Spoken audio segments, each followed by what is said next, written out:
28 февраль алынган жаңғытар топтоо менен тааныштырып, эфирде Алтын бешик маалымат программасы. Амансыздарбы. Алгач кыскача түрмөк менен таанышып алыңыздар. Кыргыз Республикасы менен Сауд Аравия кароолдугунун ишкер чөйрө өкүлдөрүнүн ортосунда 3 документке кол коюлду. Баткен облусуна Кувейт мамлекети тарабынан азык-түлүк жардам иретинде берилди. Кувейт кайрымдуулук кербени менен эки өлкө мамилелерин дагы да бекемдөөгө болот. Жаздын келиши менен жылдагыдай эле көчөт базарлары ачылып, көчөт отургузуу иштери башталды. Ишкерлердин айтымында өткөн жылга салыштырмалуу көчөттөрдүн баасы быйыл кымбатыраак. Кыргыз Республикасынын президенти Садыр Жапаров өзүнүн социалдык баракчасы аркылуу калкка кайрылуу жалдады. Акыркы күндөрдө эл аралык жагдай жана дүйнөлүк рыноктогу кырдаал кескин курчуп кетти. Мамлекет башчысынын кайрылуусу төмөндө. Урматтуу кыргызстандыктар, акыркы күндөрү эл аралык жагдай жана дүйнөлүк рыноктогу кырдаал кескин курчуп кетти. Баарыңыздарга маалым болгондой, күйүүчү майга карата баанын бир топ жогорулоосунан улам өлкөбүз чоң кыйынчылыктарды башынан кечирүүдө. Un жана башка дан азыктарынын баалары өтө кымбаттады. Мунун баары республикабызда коронавирус пандемиясынан улам экономикабыз калыбына келе элек маалда болуп жатат. Жакынкы арада улуттук валютабыз каттуу басымга кабылышы ыктымал. Эл аралык кырдаал чет өлкөлөрдө иштеп жүргөн мекендештерибизге да терс таасирин тийгизиши мүмкүн. Министрлер кабинети тарабынан каатчылыкка каршы иш-чаралар планы иштелип чыккан. Бардык министрликтерибиз тарабынан жарандарыбызга сырткы таасирлерди жумшартуу үчүн атайын чаралар көрүлөт. Азыр биздин биринчи приоритетибиз экономикалык потенциалыбызды мүмкүн болушунча сактап калуу болууда. Биз жалпы журтубуз менен бул сыноодон татыктуу өтүү үчүн колдон келгендин баарын жасоого аракеттенебиз. Албетте, бул кыйынчылыктардан пайдаланып, элибиздин ынтымагын бузуп, башаламандыкты, араздашууну көздөгөн күчтөр чыгары белгилүү. Мен алдын ала эскертип койгум келет. Алардын аракеттеринен эч майнап чыкпайт. Мамлекетибиз менен элибиз азыр ынтымакта жашап жатат. Азыр эң башкы максат элибизди ар бир үй бүлөнү азык-түлүк коопсуздугу менен камсыз кылуу. Ошондуктан бүгүнкү күндө бир да талааны бош калтырбай, эгин айдоо үчүн бардыгын жасап жатабыз. Биз өзүбүздүн айыл чарба продукталарын өндүрүүнү жана аны кайра иштетүүнү кыйла көбөйтүүгө тийишпиз. Ар бир тамчы суу кымбат. Мындай кыйын мезгилде каналдарды, арыктарды тазалоого, болгон нымдуулукту үнөмдөөгө керек болгон каражаттардын баарын бөлдүк. Быйыл айыл чарба тармагына 26 миллиард сом бөлүндү. Ушул жерден жалпы дыйкандар менен фермерлерге ачык айтып коеюн. Бул сумма быйыл бардык фермерлер менен дыйкандарга жетпейт. Анткени өлкө боюнча 400 миңден ашуун дыйкан жана фермер бар. Быйыл жетишинче алсаңар, Кудай буйруса эмдиги жана аркы жылдары дагы көбүрөөк акча бөлүп, 3 жылда бардык дыйкандар менен фермерлерди камсыз кылабыз деген пландарыбыз бар. Азыр казынабызда болгон акчабызды берип жатабыз. Эгер акчабыз жетиштүү болгондо быйыл эле баарыңарды камсыз кылат элек. Ушул жерден бир чындыкты айтып коюшум керек. Өлкөбүз эгемендик алганы биринчи жолу айыл чарбасына ушундай чоң суммадагы каражат бөлүнүп жатат. Биздин ишкерлерге өзүнчө кайрылгым келет. Бизге азыр өндүрүштүк ишканаларды түзүү керек. Албетте, сооданы активдүү өнүктүрүүнү улантабыз. Бирок өзүбүздүн продукцияларыбызды экспортко көбүрөөк чыгарышыбыз керек. Каражатты алтынга салуу мүмкүнчүлүгүнө көңүл буруу абдан маанилүү. Биз алтын куймаларын каалаган санда сатып алууну өзгөчө жеңилдеттик. Ар бир валютанын күнү качат. Биздин алтындын гана баасы өсөт. Ошол үчүн акчасы бар жарандарыбыз улуттук банктан алтын сатып алыңыздар. 1 граммдан баштап 13 килограммга чейинки алтын куймаларын каалаган көлөмдө сатып алсаңыздар болот. Чек жок. Башка өлкөлөргө алып чыгып кетүүгө да чек жок. Эч кандай төлөмдөр да жок. Ушундай шарт түзүп койдук. Капиталыңарды кагаз, акча менен сактагандан көрө алтын менен сактаңыздар. Ошол эле улуттук банк сактап берет же ар ким кайда сактаса өзү билет. Алтын эч качан күнүн жоготпойт. Керек болсо кайсы убакта болбосун кайра эле улуттук банкка сатып жиберсеңиздер болот. Улуттук банк учурдагы базар баасы менен сатып алат. Экономиканын бир нече тармактарын өнүктүрүүгө мамлекет тарабынан жигердүү дем берүүдөн тышкары жакынкы апталарда өлкө боюнча мекен чакырыгы аттуу акы төлөнүүчү коомдук жумуштар программасы да ишке кирет. Бул 100 миңдеген жарандарыбыздын Кыргызстанды жакшыртууга салым кошуусуна жана өз үй бүлөлөрүн камсыз кылуусуна шарт түзөт. Калктын аялуу катмары, жалгыз бой калгандар, жетимдер жана кары картаңдар социалдык камсыздоо органдарынан болушунча колдоо алышат. 1 апрелден баштап мамлекеттик жана муниципалдык кызматта иштегендердин айлык акылары көтөрүлөт. Эң башкысы азыр дүрбөлөңгө түшпөй сабырдуу болуу. Өлбөгөн жанга жаз да келет деп ата-бабаларыбыз айткандай, жергебизге жаз да келди. Убактылуу ар кандай кыйынчылыктарды чогуу жеңебиз. Мамлекет эч кимди көңүл сыртында калтырбайт. Биз тынчтыкта жана ынтымакта жашайбыз. Кыргыз Республикасынын министрлер кабинетинин төрагасынын биринчи орун басары Арзыбек Кожошев Кыргыз Республикасынын жана Сауд Аравия королдугунун ири инвестициялык компанияларынын Кыргыз Сауд бизнес форумуна катышты. Жолугушуунун жүрүшүндө тараптар өз ара кызыкчылык туудурган тармактардагы кызматташуунун кеңири чөйрөдөгү маселелерин талкуулады. Натыйжада Кыргыз Республикасы жана Сауд Аравия королдугунун ишкер чөйрө өкүлдөрүнүн ортосунда 3 документке кол коюлду. Кыргыз Республикасынын министрлер кабинетинин төрагасынын биринчи орун басары Арзыбек Кожошев Риядагы жумушчу сапарынын алкагында Джида шаарында Соода өнөр жай палатасынын төрагасы Мухаммад бин Юсуф Аль-Наги менен жолугушту. Жолугушуунун жүрүшүндө тараптар өз ара кызыкчылык туудурган тармактардагы кызматташуунун кеңири чөйрөсүндөгү маселелерин талкуулады. Сауд тараптын колдоосу менен меймандос Сауд Аравия жергесинде туристтик раунд шоу жана атамекендик продукциялардын көргөзмөсүн өткөрдүк. Министрлер кабинети эки өлкөнүн ортосундагы дипломатиялык мамилелердин 30 жылдыгын белгилөө жылында өтүп жаткан бул окуяларга өзгөчө маани берет деп билдирди Арзыбек Кожошев. Ал кошумчалаганда эки тарап кызматташууда анын ичинде экономика, соода, энергетика, туризм, инвестиция жана логистикалык тармактарда пайдаланылбай жаткан олуттуу потенциал бар. Ошондой эле Арзыбек Кожошев өз ара байланыштарды активдештирүүнүн маанилүүлүгүн белгиледи. Өз кезегинде Соода өнөр жай палатасынын төрагасы эки тараптуу кызматташууну кеңейтүүгө, атап айтканда Кыргыз тарап сунуштаган келечектүү долбоорлорду кароого толугу менен даяр экендигин билдирди. Мухаммед бин Юсуф Аль-Наги Сауд Аравиясы Кыргыз Республикасында өндүрүлгөн экологиялык жактан таза продукцияны импорттоого кызыктар экендигин кошумчалады. Жолугушуунун жыйынтыгында эки өлкө ортосундагы ишкерлер кеңешинин ишин активдештирүү жана анын жыйынын жакын арада Кыргыз Республикасынын аймагында өткөрүү боюнча макулдашууга жетишилди. Арзыбек Кожошев өз сөзүндө эки өлкөнүн бизнес коомчулугунун көңүлүн биргелешкен инвестициялык кызматташуунун келечектүү түйүндөрүн аныктоого буруп, форум Кыргыз жана Сауд ишкерлердин ортосунда өз ара пайдалануу келишимдерди түзүү аянтчасына айланат деген ишенимин билдирди. Бүгүнкү иш-чарага Сауд өнөктөштөрү менен эки тараптуу кызматташууну түзүүгө жана өнүктүрүүгө умтулган экономиканын түрдүү тармактарынан 100гө жакын кыргызстандык компаниялар катышууда. Ошондой эле көп сандагы Сауд ишкерлердин катышуусу алардын да кызыктар экендигине далил болуп саналат деп билдирди Арзыбек Кожошев. Ал кошумчалагандай, Кыргыз Республикасында өндүрүлгөн продукция Сауд Аравияда чоң суроо талапка ээ. Биз Сауд Аравиясынын талаптарына ылайык товарларыбызды керектүү көлөмдө жеткирүү үчүн жагымдуу шарттарды түзүүгө даярбыз, деди Арзыбек Кожошев. Андан соң атамекендик компаниялар менен Сауд ишкерлеринин ортосунда кызматташуу боюнча меморандумга кол коюу аземи болду. Натыйжада Кыргыз Республикасы менен Сауд Аравия королдугунун ишкер чөйрө өкүлдөрүнүн ортосунда 3 документке кол коюлду. Кыргыз Республикасынын эл артисти, белгилүү дирижер Сагынбек Акматалиев дүйнөдөн кайтты. Сагынбек Акматалиев 1952 жылы 1 декабрда Сокулук районуна караштуу Асылбаш айылында туулган.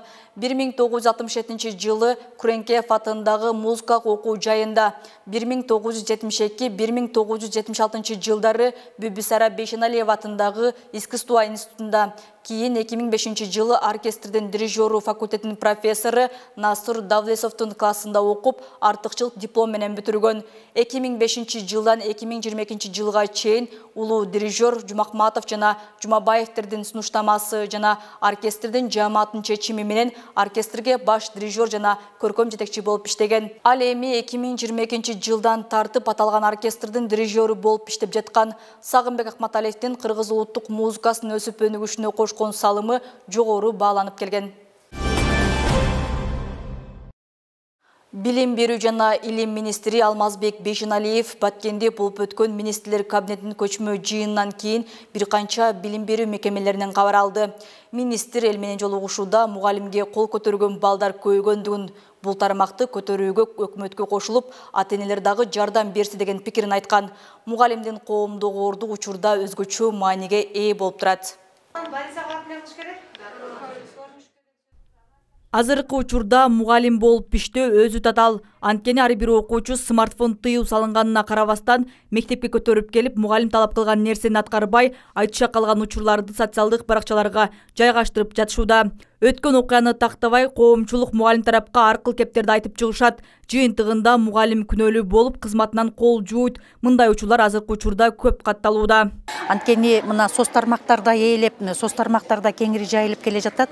Ушул бир кичинекей бир окуучудан запкы көргөн мугалим.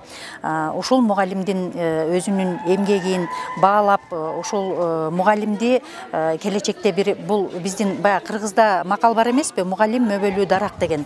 Ушул мөмөлүү даракка эч качан мындай таш атуулар болбосо дегеним да. Ушул мугалимди сыйласа, барктаса, анан тарбия албетте бул үй бүлөдөн башталат. Ата-эне өзүнүн балдарына татыктуу тарбия бергенде гана ошол бала билимдүү бала болуп чоңой алат дейм. Билим берүү жана илим министри Алмазбек Бейшеналиев Баткенде болуп өткөн министрлер кабинетинин көчмө жыйынынан кийин бир канча билим берүү мекемелеринен кабар алды. Министр эл менен жолугушууда мугалимге кол көтөргөн балдар көйгөндүгүн, бул тармакты көтөрүүгө өкмөткө кошулуп, ата-энелер дагы жардам берсе деген пикирин айтты. Билим берүүнү бир эле өкмөт эмес, баарыбыз ойлонушубуз керек болуп жатат. Эртеңки келечегибизди бирге курушубуз керек деп билдирди. Урматтуу айылдын тургундары, азыр мындай маселе болуп атат. Билим берүүнү бир эле өкмөт эмес, баарыбыз ойлонушубуз керек. Эртеңки күнүн келечегин бирдиге курушубуз керек. Андыктан ушул жердеги мугалимдерди, ушул мектептин жамаатын толук колдошуңуздар керек. Мына бүгүн соц тармактарда көрүп атасыздар, мугалимге кол көтөргөн балдардын саны көбөйдү, көрүп атасыздар. Анан ушундай маселелер бул жерде болбош үчүн үй бүлөдө баланын тарбиясына абдан чоң көңүл бурушуңузду суранабыз. Мугалимдерге сый урматты күчөтө турган бул ата-эне. Анан үйдө дагы мугалимдин баркын, сиздер өзүңүздөр билим алып аткан учурда мугалимге кандай мамиле кылчу элеңиздер, ошол экени айтып балдарды тарбияласак. Мугалимдер дагы мектепке келгенде окуучуларды мүмкүн болушунча татыктуу билим алганга аракет жасашыбыз керек. Мугалим мөмөлүү дарак, ага коомчулук тарабынан аяр мамиле колдоо болсо гана анын жемиши сөзсүз таттуу болоруна шек жок. Андыктан ар бир инсан, айрыкча ата-эне бала укугун коргоо алдында өз милдеттерин унутта калтырбашы керек. Коомдогу мугалимдердин орду кандай? Бул суроого шаардыктар мындай дешет. Мугалимдер коомдогу орду аябай чоң. Анткени билесиңер, билим берүү тармагы боюнча бул мугалимдер не деп коет? Мугалимсиз адам эмес дейби? Ошондой принципте мисалы үчүн мугалим бул агартуучу да, менин түшүнүгүм боюнча. Сабак берет, билимин үйрөтөт, жакшы нерселерди кылганга аракеттендирет. Мугалимдердин коомдогу орду эң чоң. Мугалимдер бар, балдарыбыз жакшы билим алууда. Азыр мугалимдер менен балдар иштеш бул мугалимдер үчүн өтө жооптуу иш болуп калды. Себеби балдарыбыз да талапка жараша өсүп өнүгүүдө. Ошондуктан мугалимдин орду бул өтө чоң жоопкерчиликтүү орун деп эсептейм. Мугалимдерсиз балдар тарбиялала албайт. Үйдө тарбия жогончо мугалимдерсиз тарбиясы жок дейм. Жакшы балдар тарбиялап атат, билим берип атат, баардыгы жакшы. Мугалимдердин айлыгын көтөрүш керек. Мугалимдер болсо балдар каяктан илим алат? Ошон үчүн мугалимдердин айлыктарын көтөрүш керек. Мугалимдин азыркы учурда аткаруучу милдети бир жагынан өтө ардактуу болсо, экинчи жагынан ошончолук жооптуу. Себеби билим берүү, таалим, тарбия жана агартуу тармагын өркүндөтүү ишинде мугалимге өзгөчө милдет тагылган. Мугалим республикада жүрүп жаткан ар кандай реформаларга аралашып, пана алдыга жылдыруучу жана жаңы күчтөр дал ушул мектептер аркылуу даярдалып, улуттар аралык ынтымакка, адамдар ортосундагы өз ара жылуу мамилеге жана жалпы журт ичиндеги бейпилчиликке бекем данекер. Нурзат Кабылжан кызы, Куштарбек Абдыкар уулу, Алтын беш жаңтары.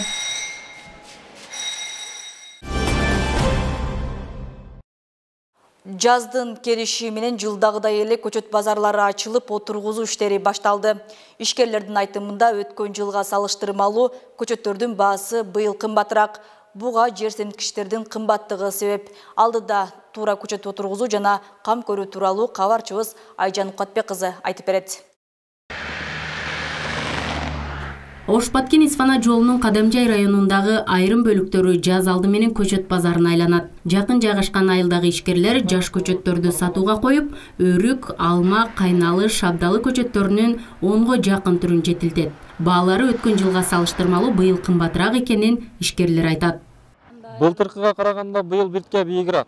Эми дары кымбаттап атат. Ошо бар жок эле кымбаттаганга биз дагы биртке неме кылып атабыз. Менет актабай калтат да. Караштаган кыйын болуп атат. 3 жылда даяр болот. Биз эми 5-6 миң үчтүктөн сатабыз жылга. 5-6 миң үчтүктөн сатып неме кылабыз.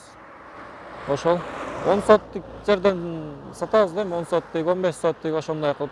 Ошондон караш кыйын болот өзүчө. 10 соттук, 15 соттук караш кыйын болуп калат.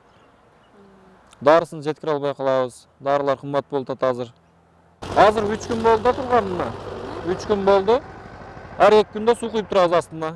Көчөттөрдү отургузуу мезгили аба айына байланыштуу болот. Эгер күн ысып кете турган болсо, анда көчөт отургузуунун мөөнөтү март айынын аягына чейин гана созулат. Ананда туура отургузуу жана суугаруу маанилүү дешет мындагы ишкерлер.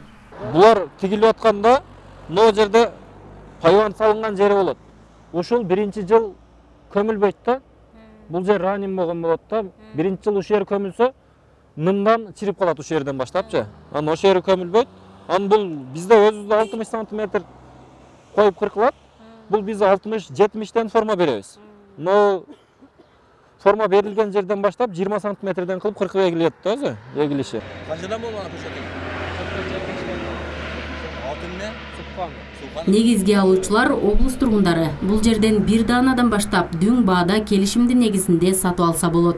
Мен бул жерде ишеничтүү дегенден касайын алып жүрөбүз. Бүтөнүк дейт да бул жерде, ошондойбу? Бүтөнүк дейт. Аз көбүнчө эле.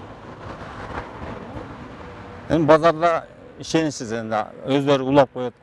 Ачыдан алып саталар мындай ишеничсиз чыгып калат да, ичинен абрикөстөп алсаң сууган чыкпайт, башкача чыгып калат. Ошондор болуп атат. Биз ушул жерден мен алгам кеткенмин илгери, көп эле. Машина келип алып кеткен. Жаш көчөттөр буйртма менен өлкөнүн бардык аймактарына жеткирилет. Учурда өлкөдө бак-дарактарды отургузуу иши кызуу башталды.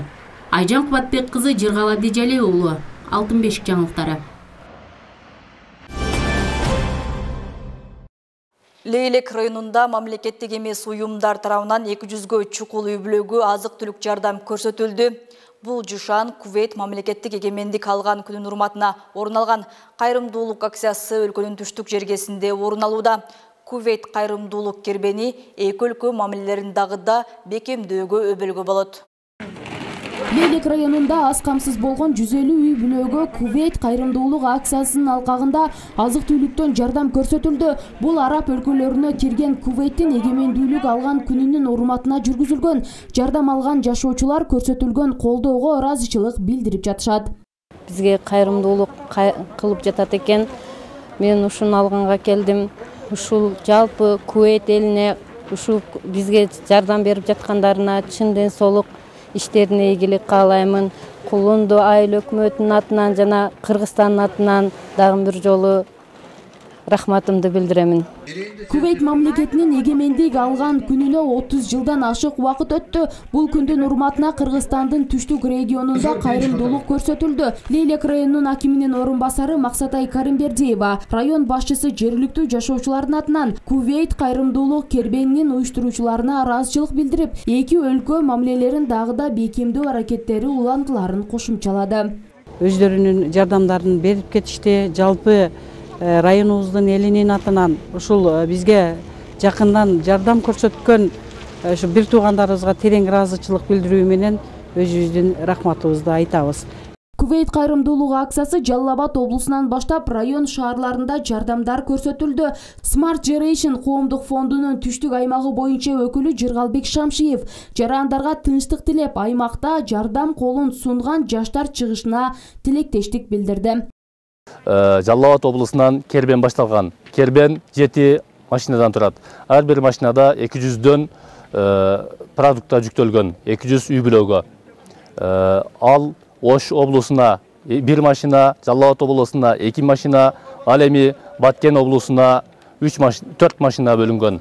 Ошол 4 машина кечээ күнү Кызылкая шаарына жана Кадамжай районунун Кадамжай шаарында бөлүнүп берилди. Белгилей кетсек, жардам өлкө боюнча 11 миңден ашуун аз камсыз болгон үй бүлөлөргө көрсөтүлдү. Бул демилге жалпы 23 өлкөдө жүргүзүлүп, 500 миңге жакын жакыр үй бүлөлөрдү камтыйт. Бактыгүл Мирадилова, Бакыт Саитов, Алтын бешик жаңылыктары. Теманы улай. Кадамжай районундагы 200 жана Кызылкая шаарындагы 200 жалпысынан 400 калктын аялуу катмарына жардам берилди. Кыргызстанга 12 жүк ташуучу унаада келген жардам, анын 4-өө Баткен облусунда таратылды.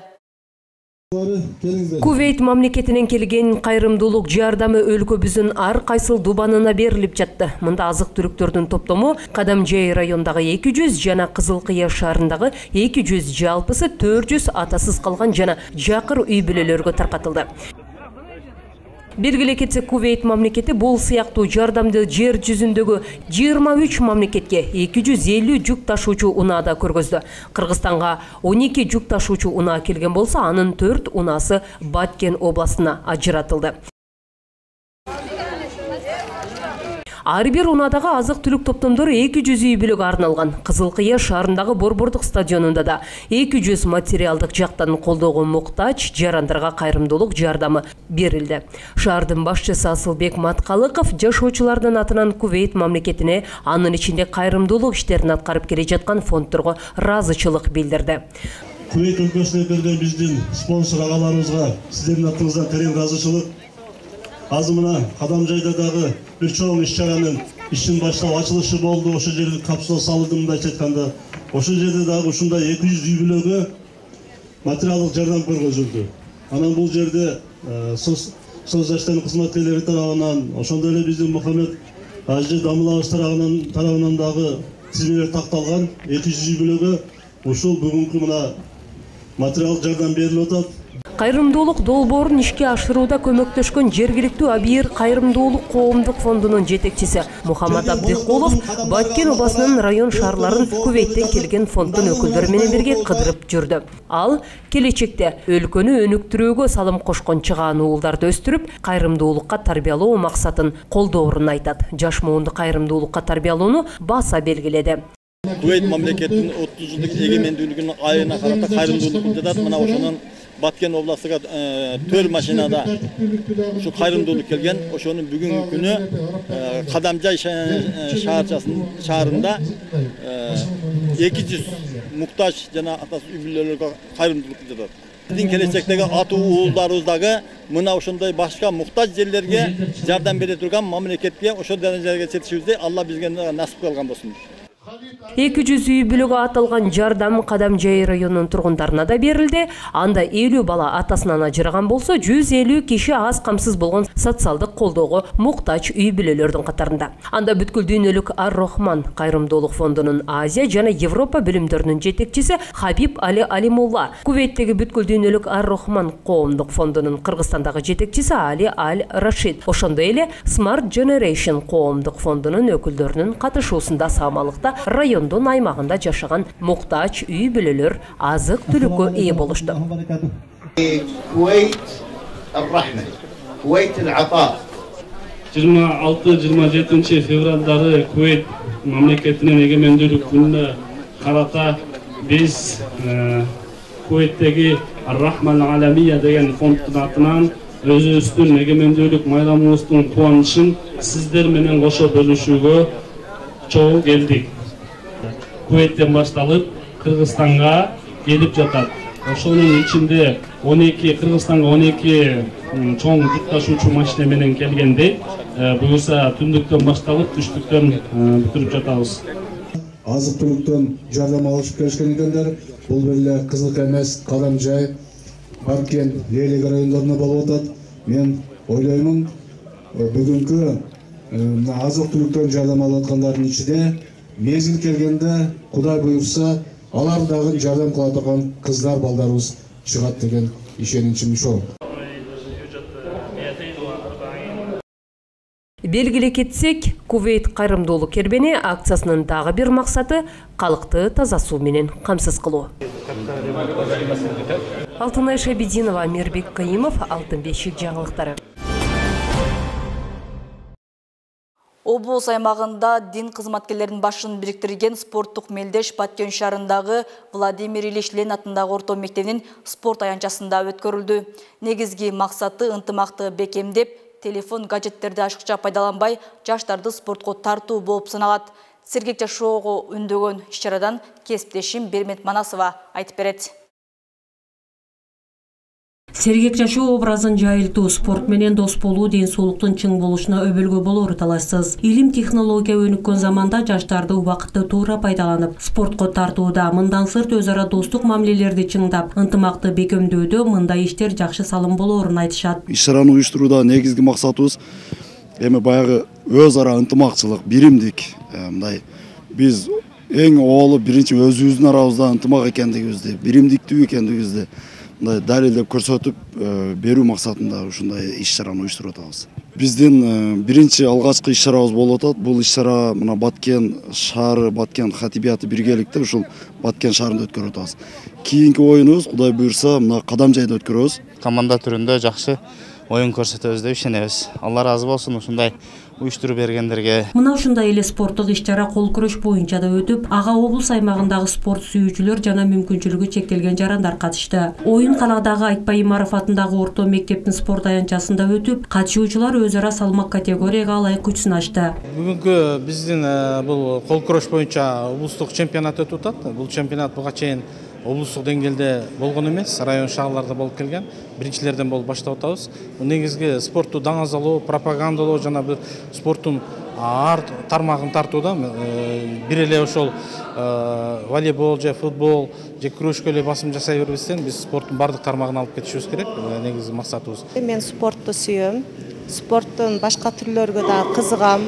Волейбол ойнойм, кол күрөштөргө катышып жүрөм. Чуркоо боюнча ар дайым ден соолугума кам көрүп жүрөм. Кыргыз эли эзелтеден ден соолук үчүн маанилүү акыл ойду өнүктүрүүгө багытталган улуттук оюндарга бай эл. Мындан улам унутта калган улуттук оюндарды жаштарга таанытып, жайылтуу максатында алдыда дагы мелдештерди өткөрүү пландалууда. Албетте бизде бул жанагы ордо, тогуз коргол сыяктуу оюндарыбыз мурда ойнолбой келген болсо, акыркы жылдары биз ошол ордо оюндарын, тогуз корголду биздин спорт мектептеринин секцияларына киргиздик. Азыркы күндө бир 4 мектебибизде ошол тогуз коргол оюндар ойнолуп атат. Бир мектебибизде ордо оюну бар. Эми калган оюндарды дагы акырындык менен ошол улуттук оюндарды биз өзүбүздүн спорт мектептеринин секцияларына киргизебиз. Спорт ден соолуктун булагы гана болбостон ийгилик ынтымактын башаты да боло алат. Мындай иш-чаралар спорт сүйүүчүлөрдүн башын бириктирип, алдыга умтулууга түрткү болоору талашсыз. Спорттук мелдештер Баткен облустук жаштар иштери, дене тарбия жана спорт башкармалыгы жана облустук казият тарабынан уюштурулуп, жыйынтыгында жеңүүчүлөргө дипломдор жана баалуу белектер тапшырылды. Бермет Манасова, Куштар Абдикаар уулу, Алтын бешик жаңылыктары.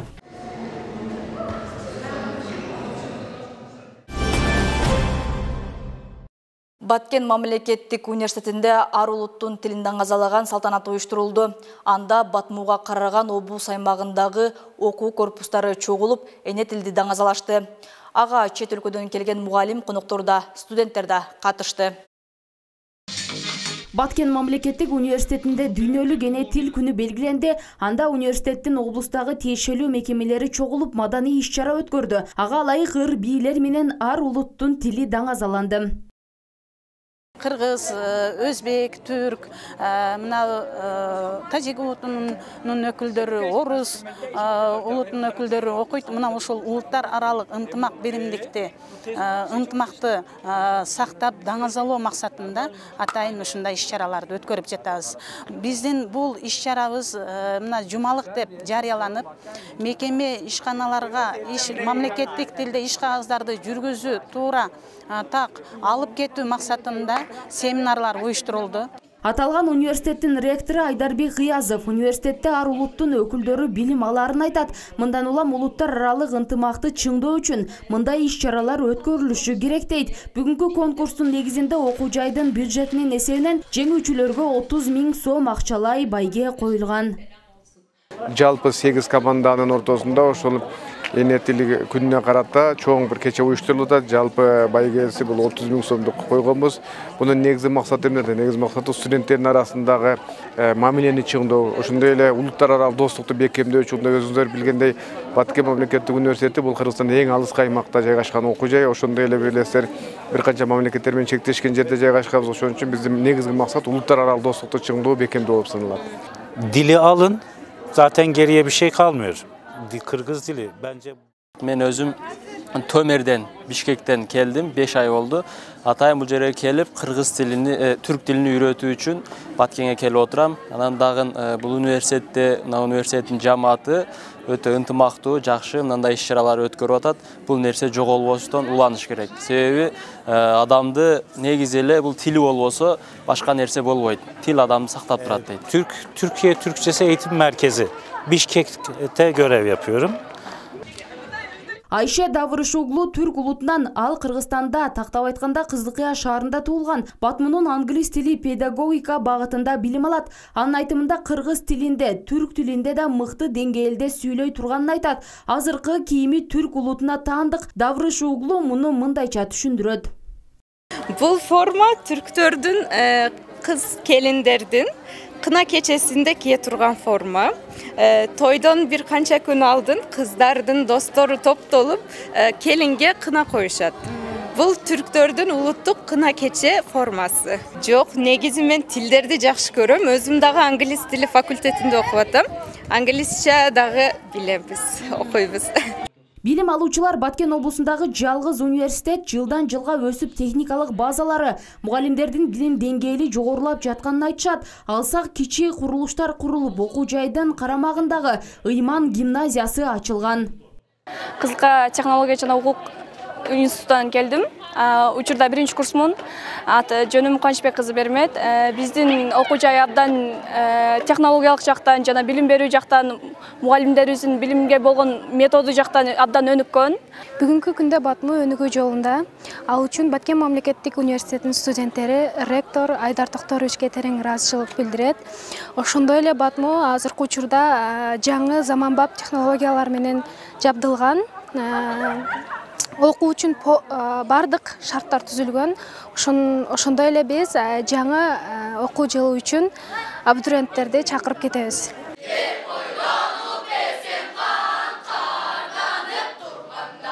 Буга чейин дүйнөлүк эне тил күнүнө карата университетте эссе жазуу, атайын сабактарды өтүү ушул сыяктуу бир катар иш-чаралар орун алган. Бактыгүл Мирадилова, Медербек Айдарали уулу, Алтын бешик жаңылыктары. Разаков шаарында Баткен Жия жана Лейлек райондук прокуратурасы менен биргеликте ишкерлердин укугун коргоо багытында жолугушуу орун алды. Анда ишкерлердин укугун коргоо, шарттарды түзүү, ошондой эле көйгөйлөрүн чечүү жолдору талкууланды. Эске салсак, буга чейин салык кызматы ишкерлерди кассалык аппаратка өтүүгө милдеттендирген. Лейлек районунун администрациясында ишкердикти колдоо максатында тегерек стол өттү. Анда ишкердикти колдоо, ишкерлердин көйгөйлөрүн чечүү жана мыйзамсыз текшерүүлөргө жол бербөө, жаңы салык кодекси, кассалык аппараттар тууралуу маалыматтар берилди. Бүгүнкү жыйынга катышуучулары, жеке ишкерлер, мына баарыңыздар. Негизден бул бизге ар кандай ушундай суроолор менен кайрылат ишкерлер. Алардын ушул суроолорун жеринде чечүү максатында ушундай тегерек стол уюштурулду. Бул буга чейин өткөрүлгөн. Азыркыча ошо мурдагы өткөрүлгөн жыйынтыктар боюнча дагы каралды. Буюрса мындан кийин дагы тегерек столдорду ушундай формат оштуруп турабыз. Бул иш-чара Баткен ЖИА жана Лейлек райондук прокуратурасы менен биргеликте ишкерлердин укугун коргоо, шарттарды түзүү, ошондой эле көйгөйлөрдү чечүү жолдорун талкуулоо максатында уюштурулган. Прокуратура кызматкерлери ишкерлердин көпчүлүгү жаңы салык кодекси жана кассалык аппарат боюнча суроолорду узатууда дешет. Чогулушта суроолор берилип, салык негизги суроолор ушу салыкка көп болуп атат. Салык кодекси кабыл алгандан кийин түшүнүксүз кассалык аппараттар боюнча жеке ишкерлерге түшүнүктөр берилип атат. Салык кызматынын өкүлдөрү катышып атат. Бул биздин бүгүнкү чогулуш өзүнүн жакшы натыйжаларын берет деп ойлойм. Мындай чогулуунун жыйынтыгында ишкерлер жаңы салык кодекси тууралуу толук маалыматтарды алышты. Ага ылайык мамлекет тарабынан көрсөтүлгөн жеңилдиктер, ишкердикти текшерүү тартиби жаңы салык кодекси жөнүндө. Пландуу текшерүүлөр, плансыз текшерүүлөр жөнүндө кеңири маалымат алдык. Ишкерлер бул жаңы кодексти аябай түшүнүү менен кабыл алдык. Анткени бир топ бизге жеңилдиктери дагы каралыптыр. Анан мамлекетибиздин өнүгүүсүнө дагы пайдалуу жактары каралыптыр. Бардыгыбыз түшүнүү менен кабыл алып, жаңы аппаратураларды, жаңы ККМдерди иштетүүнү баштадык буюрса. Эске салсак, буга чейин салык кызматы ишкерлерди кассалык аппаратка өтүүгө милдеттендирилген. Анын негизинде ишкердик субъектисине карап ар кандай убакытта каралган. Мындай талапты бийлик салык кодексинин туруктуулугун камсыздоо, салыкты администрациялоонун оптималдаштыруу, салыктык жол жоболорду санариптештирүү, ишкердик иштерди жүргүзүүдө бирдей шарттарды түзүү жана көмүскө экономиканы кыскартуу болуп саналат. Бактыгүл Мирадилова, Бакыт Саитов, Алтын бешик жаңылыктары. Төлөөчүлөргө көптөгөн жакшы жеңилдиктер киргизилген. Пневмония оорусу бул күз-жаз айларында козголуучу бактериялык оору экендигин адистер белгилешет. Пневмонияга кабылганда балдардын дене табы көтөрүлүп, жөтөлүүсү күчөп, дем алуусу кыйындап, бала көп ыйлап баштайт. Оорунун белгилери байкалса, дарыгерге же болбосо үй-бүлөлүк дарыгерлер тобуна кайрылуусу керектигин адистер белгилешет. Учурда ковид илдети Баткен шаары боюнча туруктуу. Жаш балдар пневмонияга кабылганда дене табы көтөрүлүп, жөтөлүүсү күчөп, дем алуусу кыйындап, бала көп ыйлап баштайт. Оорунун белгилери байкалса, дарыгерге же болбосо үй-бүлөлүк дарыгерлер тобуна кайрылуусу керек. Ар бир кайрылган баланы текшерип, жеңил түрү болсо үйгө дары-дармек жазып берилет. Ал эми балдар дем алганда кыйналуу болсо, аны ооруканага жаткырабыз дешет адистер. Өтө курч кармаган респиратордук ооруларды көпчүлүк ата-энелер анча көңүл бурбай, маани бербей, температура чыкса аптекага келип же болбосо өз теңди энелерден консультация алып, мына дарыны ичсең жакшы болот, же болбосо аптекага келип, балам ушундай болуп ооруп атат десе, мына дарыны берсеңиз жакшы болот деп өз алдынча дарыланып, анан пневмонияга чейин алып келип, анан оор келген энелер бар. Учурда ковид илдети жана пневмония жуктуруп алгандардын саны дээрлик жок. Акыркы убакта жарандар арасында пневмония илдетин жуктуруп алгандар катталган жок. Облуста абал туруктуу, бирок ошол эле учурда санитардык нормаларды сактоо зарыл. Бүгүнкү күнгө акыркы суткада ковид оорусу катталган жок. Баткен областы боюнча катталган жок. Ал эми ушу пандемия башталгандан бери март 2020-жылдан бүгүнкү күнгө чейин Баткен областында бардыгы болуп 10.459 жараны ооруган ковид менен. Бул пандемия башталгандан бери дагы. Чоң адамдардын организми күчтүү болгондуктан пневмония оорусун көтөрүшөт. Ал эми балдар сасык тумоо оорусун жуктуруп алса эле пневмония болуп ооруп калышы ыктымал. Ошондуктан балдарды этияттап эл көп чогулган жерлерге алып барбай, колдорду дезинфекциялап тез-тез жууп туруу зарыл. Мадина Есенова, Медер Айдаралы уулу, Алтын бешик жаңылыктары.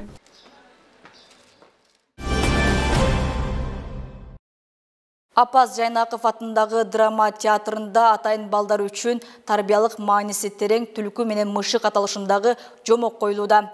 Шаардагы мектеп окуучулары үчүн күнүнө 2 жолу көрсөтүлүп жатат. Учурда өсүп келе жаткан жаш муунга театрды тааныштыруу максатында уюштурулууда. Малтек, бергенчи. Мектеп окуучуларына Кыргыз Республикасынын эмгек сиңирген артисти Мансур Парпиевдин калемине таандык Түлкү менен Мышыктын достугу аталышындагы жомок тартууланды. Бул жомоктун коюу максаты жаш өспүрүмдөрдү театр менен тааныштыруу жана андагы каармандарга кызыктыруу менен бирге жомок аркылуу тарбиялык маанисин берүү болуп саналаарын билдирет. Бул спектакльге атайын театр кызматкерлери 1 ай бою даярданышканын билдирет. Жомок аябай жакшы, кызыктуу, балдарга тарбиялык мааниси жакшы. Негизги максатыбыз эле балдарды театрга менен тааныштыруу, театрга тартуу и телефондон алакчытуу болуп негизги максатыбыз. Балдар жандуу жомок көрүп, аябай балдарга жагып атат. Мугалимдер да ыраачылыгын билдирип жатат.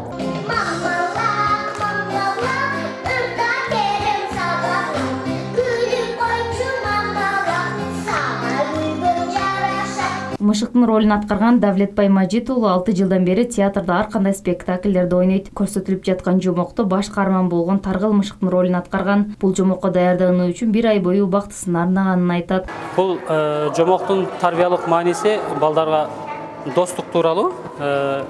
Мен өзүм Мышыктын ролун ойноп атам. Түлкү менен достошуп, азыркы жаш балдарга дос десең башкача кабыл алат го, ошону жомогубуздун тарбиялык мааниси достукту бекемдөө.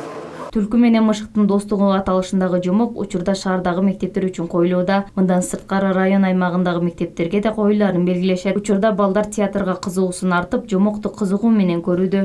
Бүгүнкү драма театрда коюлуп жаткан жомок аябай балдарга жакшы таасир берди, жакты деп ойлойм. Учурдан пайдаланып, ушул Баткен шаардык драма театрына чоң ыраазычылыктарды билдире кетким келип атат. Анткени көптөн бери балдар үчүн ушундай театр, балдар аябай өздөрүнүн ушундай театрга болгон кусалыгын, театрга болгон сагынычын билдирип, аябай ынтызарлык менен ушундай берилип, кызыгуу менен карап, өздөрү дагы ошол эмелерге, жомоктогу персонаждарга аралашып кетип атты да.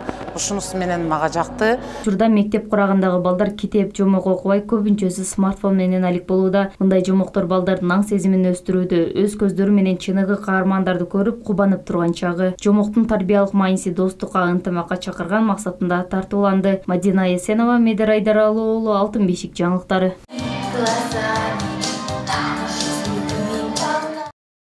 Бүгүнкү күнгө алынган жаңылыктар топтому мына ушулар болду. Кечиңиздер көңүлдүү улансын, амандыкта көрүшөлү.